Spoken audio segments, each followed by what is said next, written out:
Comme chaque semaine, nous vous invitons à regarder notre rubrique consacrée à la santé. Et c'est avec Mohamed Houmfa qui nous parle d'une nouvelle vague de Covid-19 dans certains pays, notamment en Europe. Les derniers développements relatifs à la pandémie de Covid-19 montrent un rebond des cas dans plusieurs pays. La pandémie ne faiblit pas, notamment en Europe où l'Angleterre a adopté mardi de nouvelles restrictions qui pourraient rester en place 6 mois.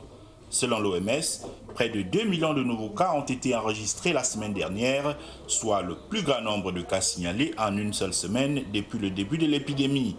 À l'exception de l'Afrique, tous les continents ont signalé une augmentation des cas du 14 au 20 septembre.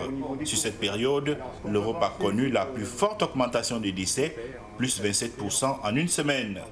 Au Royaume-Uni, pays le plus endeuillé en Europe, le Premier ministre Boris Johnson a annoncé de nouvelles restrictions.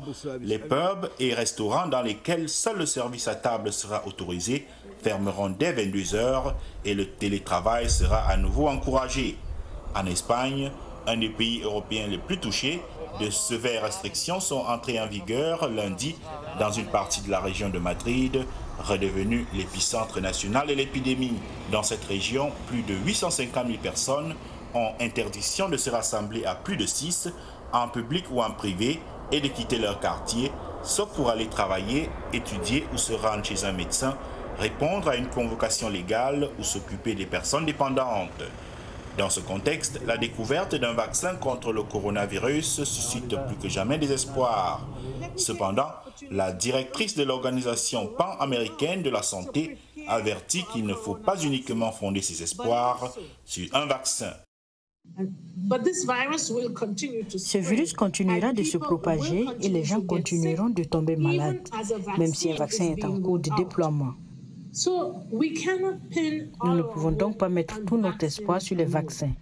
Comme c'est très souvent le cas en santé publique, il n'y a pas de solution miracle. Les experts recommandent de maintenir la vigilance et de continuer à observer les mesures barrières car le coronavirus circule toujours. La hausse des contaminations détectées s'explique en partie par la forte augmentation du nombre de tests réalisés dans un certain nombre de pays d'Europe comme en France, où plus d'1 million de tests sont désormais réalisés chaque semaine. D'ailleurs, une part importante des cas les moins graves ou asymptomatiques reste probablement non détectés.